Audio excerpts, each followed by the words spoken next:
চিরসখা সিরিয়ালে এখন তুমুল উত্তেজনা, কিন্তু গল্পের এই নতুন মোড় কি দর্শকদের পছন্দ হচ্ছে? চিরসখার গল্পে সম্প্রতি এক বিরাট পরিবর্তন এসেছে। মৃত বলে বিবেচিত কমলিনীর স্বামী চন্দ্র ফিরে এসেছে, আর এই চন্দ্রের ফিরে আসা স্বতন্ত্র আর কমলিনীর ভালোবাসার সম্পর্কে নতুন জটিলতা তৈরি করেছে। দর্শক ভাবতেই পারেননি এমন কিছু হতে পারে। অনেকে তো চিরসখা দেখা বন্ধ করে দেওয়ারও হুমকি দিয়েছেন। তাদের দাবি তারা স্বতন্ত্র আর কমলিনীর সহজ সরল প্রেমই দেখতে চান। এই জটিলতা তাদের পছন্দ নয়। আবার অন্যদিকে বোঝা যাচ্ছে না চন্দ্রের আসল উদ্দেশ্য কি। তার ফিরে আসার পেছনে কি কোনো অভিসন্ধি রয়েছে? জানা গেছে যে চন্দ্রর জীবনে নাকি কমলিনী ছাড়া আরও এক নারীর অস্তিত্ব রয়েছে। কে সেই নারী?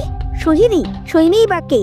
কমলিনীর প্রাক্তন স্বামীর ফিরে আসা তার আর তার নতুন ঠাকুরপোর এই সম্পর্ককে আরও কঠিন করে তুলেছে। তাদের বন্ধুত্ব কি শেষ পর্যন্ত প্রেমে পরিণতি পাবে? তাদের কি বিয়ে হবে? এই প্রশ্নই এখন দর্শকদের মনে ঘুরপাক খাচ্ছে। আপনারা চিরসখার গল্পের এই নতুন মোড়কে কিভাবে দেখছেন? কমলিনীর সিদ্ধান্ত কি ঠিক? কমেন্ট করে জানান আপনাদের মতামত। আর বিনোদন জগতের আরও লেটেস্ট আপডেট পেতে আমার চ্যানেলটি সাবস্ক্রাইব করুন।